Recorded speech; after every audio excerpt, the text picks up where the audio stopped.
अस्सलाम वालेकुम, hello and welcome to sports room. मैं हूं आपका मेजबान नजीबुल हसनैन। नाजरीन, जैसे कि आप सब जानते हैं कि पाकिस्तान और न्यूजीलैंड के दरमियान सीरीज का पहला वनडे इंटरनेशनल जारी है।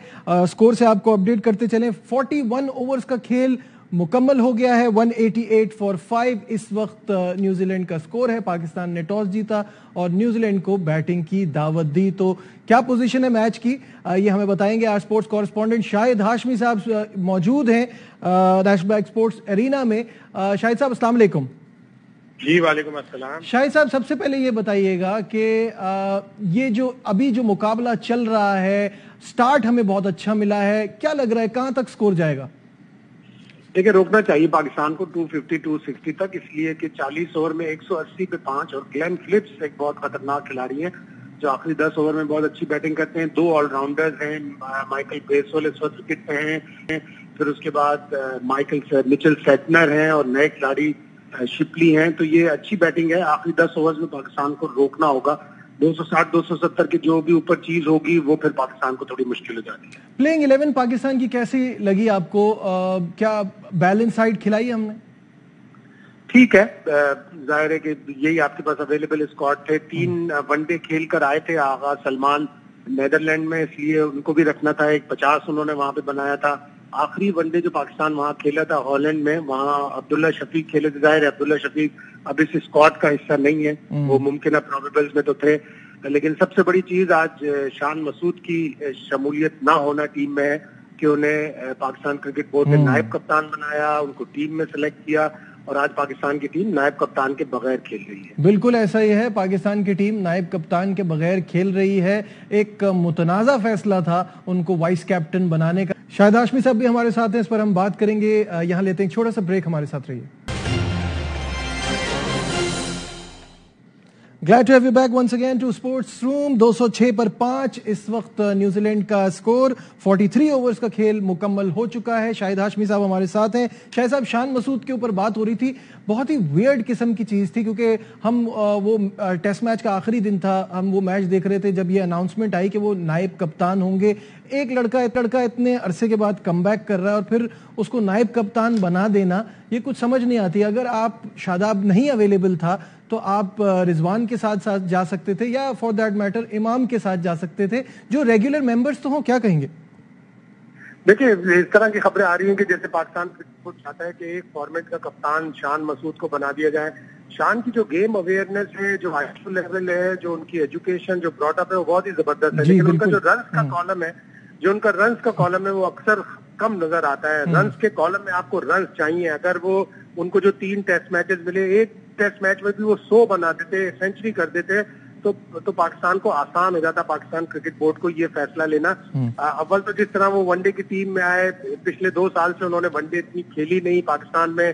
जो 2 साल पहले उन्होंने पाकिस्तान कप में खेला था उसमें 400 रन उनके जरूर थे, लेकिन पिछले 2 साल से वो वनडे की शुमार में नहीं थे। T20 की रैंकिंग में आए। T20 में उनकी कारकर्दगी अच्छी थी, लेकिन उनके ऊपर तनकीद ये हुई कि उन्होंने 2 या 3 50 बनाए, टीम जीती नहीं।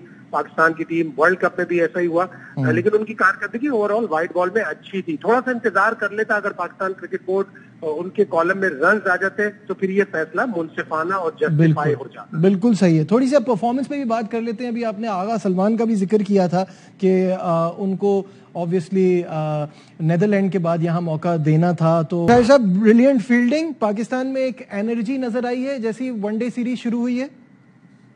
होनी चाहिए, इसलिए कि आप एक फॉर्मेट में, बल्कि व्हाइट बॉल क्रिकेट में आप बहुत अच्छा चल रहे हैं।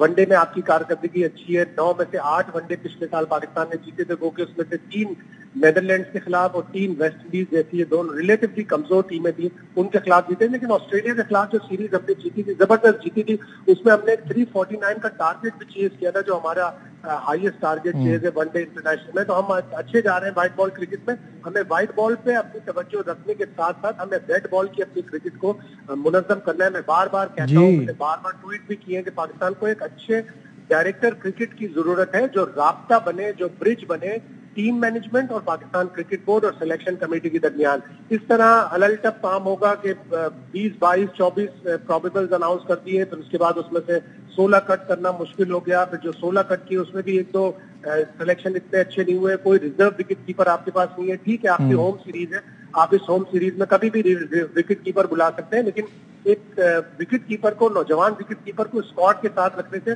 उसका हौसला, उसका कॉन्फिडेंस डेवलप होता है। हमने टेस्ट मैचों में ये किया, हमने पीकेएल के खिलाड़ी बुला के उनको साथ रखा जी। हमने अंडर 19 के खिलाड़ी बुलाकर साथ रखा, वो अच्छा कदम था। इसी तरह आपको एक कीपर को ग्रूम करना है व्हाइट बॉल क्रिकेट के लिए, और वो बहुत जरूरी है। हारिस को हमने T20 वर्ल्ड कप खिलाया, वो अच्छा खेल रहा था, वनडे का भी उसका रिकॉर्ड अच्छा है, उसको 16 में होना चाहिए। ठीक है, आखिरी सवाल, उसामा मीर के डेब्यू पर क्या कहेंगे? बहुत तवील इंतजार के बाद उनको मौका मिला और आज उन्होंने बड़ी शानदार बॉलिंग भी कराई है।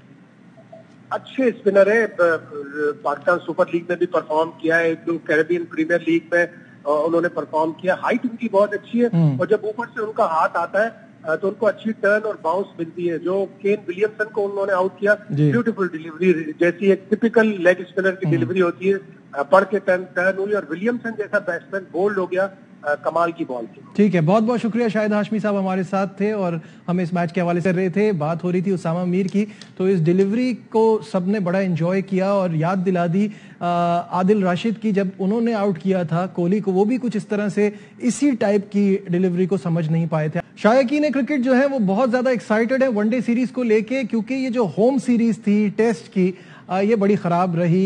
इससे पहले खैर न्यूजीलैंड से तो हमने बराबर किया, उससे पहले वाइट वॉश हुआ अगेंस्ट इंग्लैंड, और फिर ऑस्ट्रेलिया हमको 1-0 हरा के चली गई। लेकिन शायकीन ये मानते हैं कि वनडे सीरीज में हम ही कामयाब होंगे। क्या कहना है उनका, आइए आपको दिखाते हैं। मुझे बहुत पसंद है पाकिस्तान टीम। मेरा सबसे फेवरेट प्लेयर बाबर आजम है, वो बहुत अच्छा खेलता है। स्पेशली मैच देखने आया हूँ। ये बहुत अच्छा है कि कराची के अंदर मैच हो रहे हैं। इंशाल्लाह आज का मैच पाकिस्तान जीतेगा। पाकिस्तान जिंदाबाद। हर दफा एक्साइटेड ही रहते हैं, कोई भी हो, भले वो ऑस्ट्रेलिया हो न्यूजीलैंड हो, हर दफा आते हैं, हर दफा मजा आता है, और इंशाल्लाह इस दफा भी इंजॉय करेंगे। बाबर आजम से बड़ी उम्मीद है, वाबस्ता है इस कौम की, एक्सपेक्टेशन हाई है। होपफुली हम सीरीज विन कर जाएं इंशाल्लाह।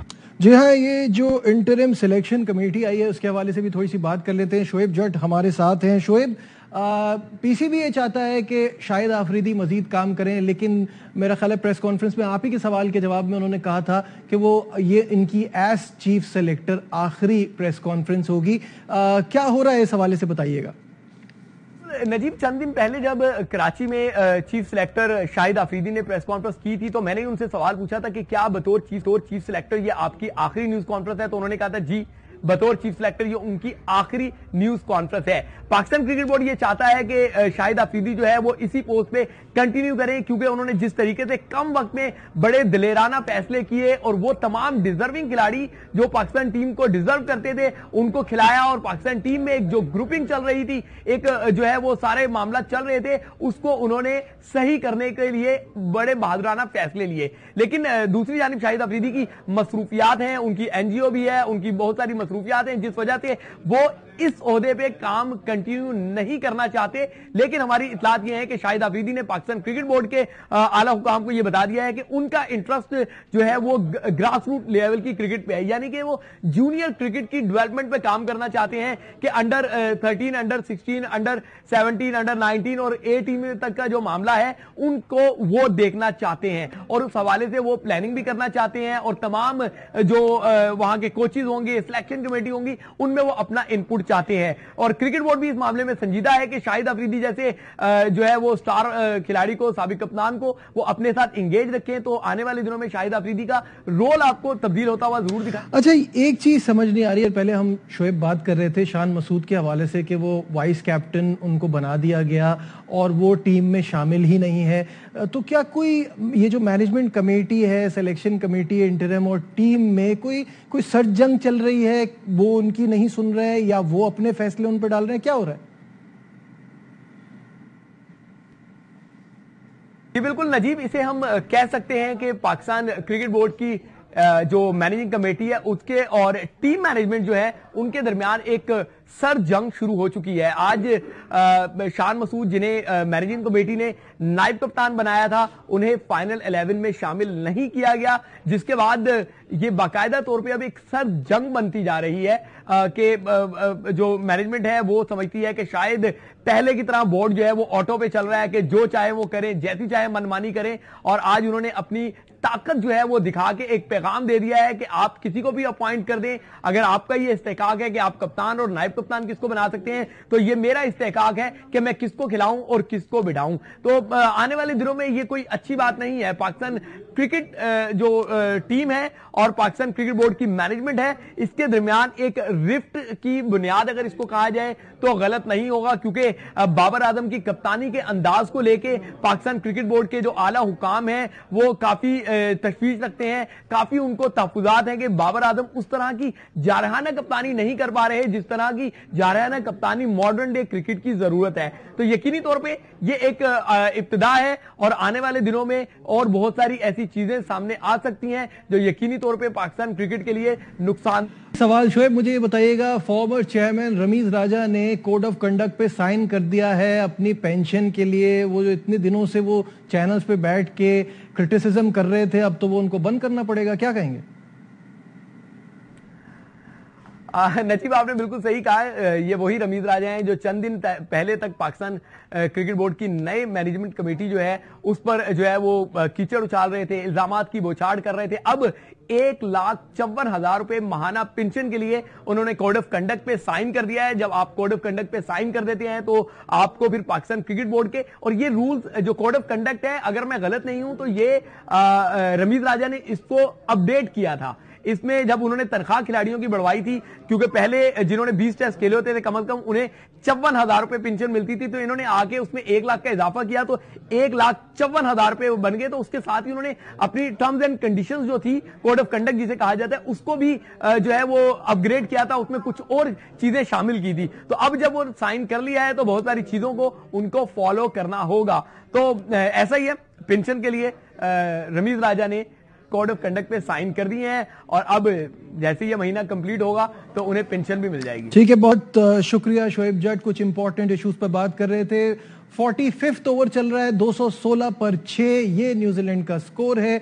लगता यही है कि पाकिस्तान को कहीं अराउंड 250 और 260 में इनको रिस्ट्रिक्ट करना होगा, वरना मैच थोड़ा मुश्किल हो जाएगा पाकिस्तान के लिए। आज के प्रोग्राम में बस इतना ही। दीजिए अपने मेजबान नजीब।